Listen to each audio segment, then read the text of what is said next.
Voilà, on passe au Forum des régions européennes pour la recherche, l'éducation et la formation.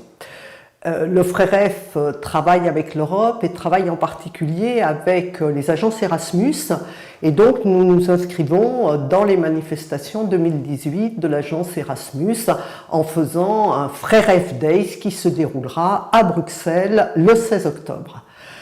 Le Forum des régions d'Europe pour la recherche, l'éducation et la formation, c'est un organisme qui travaille avec les régions européennes depuis son origine, c'est même sa naissance, mais qui travaille aussi beaucoup avec le Comité européen des régions, avec la Commission européenne, avec l'Agence européenne des régions et aussi avec le Conseil économique et social européen. Parmi les partenaires du Parlement européen, nous sommes suivis et accompagnés par la vice-présidente du Parlement, Sylvie Guillaume, qui a participé depuis plusieurs années à nos manifestations et qui s'intéresse aux questions que nous évoquons et que nous évoquerons en particulier lors du FREREF Days du 16 octobre. Le Parlement européen a décidé de développer le programme des écoles ambassadrices afin de créer un processus pour que les jeunes s'approprient l'Europe et la citoyenneté et les convaincre de l'intérêt d'aller voter aux élections européennes, car en participant au débat européen, c'est aussi leur quotidien qu'ils contribuent à construire.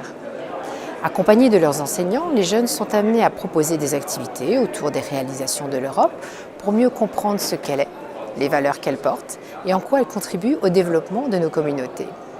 Cela peut inclure la création de sites web, le tournage de films, les rencontres avec les députés. À l'issue de cette période, une plaque apposée sur l'école la qualifie d'ambassadrice du Parlement européen. Ils entrent ensuite dans un réseau et doivent poursuivre leurs actions pour y rester. Selon moi, cette initiative part du même postulat incarné par la FREREF, d'enseignement tout au long de la vie, en permettant aux jeunes de gagner en autonomie pour en faire de jeunes citoyens qui se projettent et qui ont envie d'avancer. On sort ici complètement d'un cours classique sur les questions européennes. Ce programme permet de toucher de nouveaux publics. En France, nous avons ainsi mis la priorité sur les lycées professionnels qui sont habituellement peu visés par les actions de communication traditionnelles, au-delà d'Euroscola. C'est une occasion unique pour motiver des élèves à se confronter avec d'autres et faire d'eux des individus libres, capables de réfléchir de façon critique en incarnant les valeurs européennes. Ils ont aussi l'occasion de découvrir qu'ils peuvent se déplacer facilement, qu'il y a des moyens à leur disposition et qu'ils peuvent les utiliser. Ce qui est très émouvant dans cette expérience, c'est de voir combien les jeunes participent à ce programme, se sentent reconnus et fiers d'eux-mêmes, parce qu'une institution comme le Parlement européen s'intéresse à eux. Ensuite, nous comptons sur l'effet multiplicateur que ce programme pourrait avoir, en touchant également parents et enseignants au travers des jeunes. Il s'agit d'une expérience particulièrement enrichissante qui mérite d'être plus largement partagée au vu de l'enthousiasme des participants. Ce travail est d'autant plus un challenge pour les enseignants qui doivent entraîner les élèves sur le chemin de la citoyenneté européenne quand dans le même temps ces jeunes s'interrogent parfois sur leur identité nationale. C'est aussi un engagement de long terme qui est admirable pour travailler sur la citoyenneté, tisser des liens entre les élèves et faire en sorte qu'ils contribuent au vivre ensemble en participant activement à la vie de la cité, en tant que citoyens engagés. C'est une opportunité unique d'apporter un autre regard sur la construction européenne et son avenir, en leur faisant partager l'idée que l'Europe ne pourra pas se faire sans eux.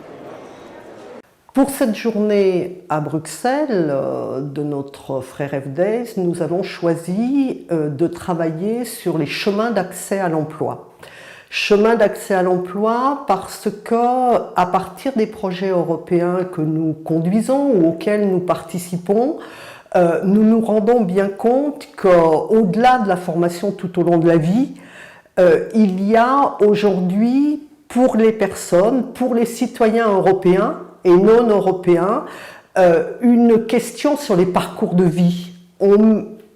La frontière entre vie professionnelle et vie personnelle, avec les technologies nouvelles, et en particulier le numérique le montre très bien, sont de plus en plus floues, ces frontières. Et donc, un certain nombre de projets européens nous ont permis de travailler sur ces questions, de travailler sur la formation, mais aussi de travailler sur la formation en situation de travail, mais aussi de travailler avec des jeunes qui ne sont plus ni à l'école ni en formation et pour lesquels l'utilisation par exemple des réseaux sociaux pour la construction, la reconstruction de l'estime de soi est importante. Donc cette année, nous travaillons avec en particulier deux dimensions, une dimension territoire physique, ce sont les régions, les métropoles, les territoires urbains, les territoires ruraux, on voit bien ce que ça veut dire, mais aussi ce qu'on appelle les territoires virtuels et en particulier les réseaux sociaux. Nous aurons trois intervenants sur ce thème, les chemins d'accès à l'emploi, pour trois questions. D'abord une question sur quels sont les repères essentiels dans ces chemins pour l'emploi. Est-ce que ce sont d'ailleurs des repères incontournables, des passages obligés? C'est une question. Deuxième question, comment évoluent les chemins d'accès à la connaissance, à la culture, à la citoyenneté? Et enfin, troisième question autour du processus d'accompagnement et en particulier quelles innovations dans ces processus d'accompagnement dont on sent bien qu'elles sont essentielles, qu'elle est essentielle cette question du processus et particulièrement pour ceux qui ont le moins accès facilement à l'emploi. Nous aurons donc trois intervenants. Le premier, M. Bianchi, qui est ministre de la région Émilie-Romagne en Italie, en charge des questions de formation, de recherche, d'université et de citoyenneté. Puis nous aurons Esther Estany, qui est aujourd'hui présidente d'Eurodyssée, qui est un organisme européen qui travaille sur ces questions-là. Mesdames et Messieurs, le 16 octobre prochain, le comité de région accueillera le second FREREF Day sur le thème « Chemin d'accès à l'emploi, des pratiques innovantes aux instruments de politique publique ».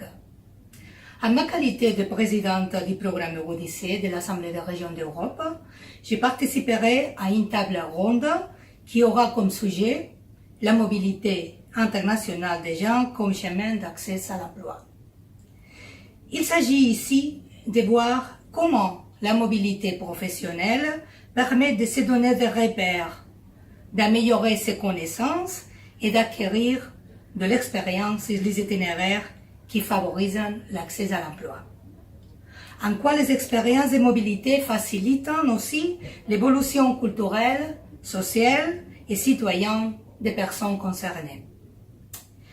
Le rôle de l'administration publique comme acteur fondamental pour permettre à disposition des citoyens des dispositifs et d'actions d'accompagnement vers l'emploi sera évoqué. Enfin, nous souhaiterions que le brainstorming qui aura lieu au cours des ateliers, au cours desquels nous partagerons propositions et recommandations, nous permettra d'améliorer l'employabilité des gens dans nos régions perspectives. Et nous aurons Monsieur Peter Van Schier, qui est directeur d'une fondation pour l'innovation, qui est un acteur des projets européens et qui travaille en particulier avec les jeunes en difficulté, ces jeunes qui sont un peu nulle part et qui travaillent avec la mobilité. Hi, my name is Peter Van Schier. I've been asked to do a presentation about Journey to Work in Brussels. And making this video to already give you a few pointers of what I'm going to tell in Brussels. There are three key success elements of the Journey to Work program. The first one may not be a surprise, but is very important. There should always be a work element in any successful youth employment program.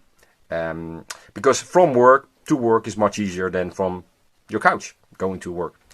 The second key success element is that you always should facilitate a good functioning network, so that every stakeholder around this program knows what to do and does the right thing, doesn't take over and let the young person be the lead of the program. The third element is quality coaching. Quality coaching has a lot to do, of course, with a good functioning network, but quality coaching is also giving own responsibility to the young person and let them make their own mistakes, but support when needed. So this is more or less the key success elements which I'm going to focus on, and it's also good to know that I think that probably the added value of the Journey to Work program is also the intensity of working and living abroad, which makes that they accelerate during this program into much more adult, much more ready for the job market and being successful Journey to Work students. Okay, I will tell you more in Brussels, and I hope you like it already. Bye. À la suite de cette introduction par ses partenaires, nous aurons des ateliers, 2 ateliers où chacun pourra réfléchir et débattre de ces questions-là à partir des expériences des uns et des autres. Puis nous aurons ce qu'on a appelé une agora des idées, un brassage des questions, une réflexion collective, une confrontation pour des divers acteurs, pour avancer et construire peut-être des propositions. Et puis une table ronde avec nos 3 présentateurs du matin, mais aussi en représentant sans doute de la Commission européenne, du Conseil économique et social, et une parlementaire européenne, en l'occurrence Madame Gloanec-Morin, qui participera en tant que députée européenne à ces réflexions pour essayer de voir comment entre les politiques européennes et le travail que les acteurs que nous représentons font, comment ce travail peut permettre de faire évoluer dans le bon sens et sur les territoires ces politiques européennes, et en particulier comment le réseau des acteurs que nous constituons peut faire des propositions et aider à mesurer à la fois les impacts des projets et aussi des propositions et des pistes pour les politiques publiques dans les territoires européens. Bien sûr, si vous êtes intéressé par les travaux du FREREF et particulièrement par cette journée autour des chemins d'accès à l'emploi, vous êtes les bienvenus. Vous trouverez sur le site de la FREREF à la fois le déroulé et les modalités d'inscription.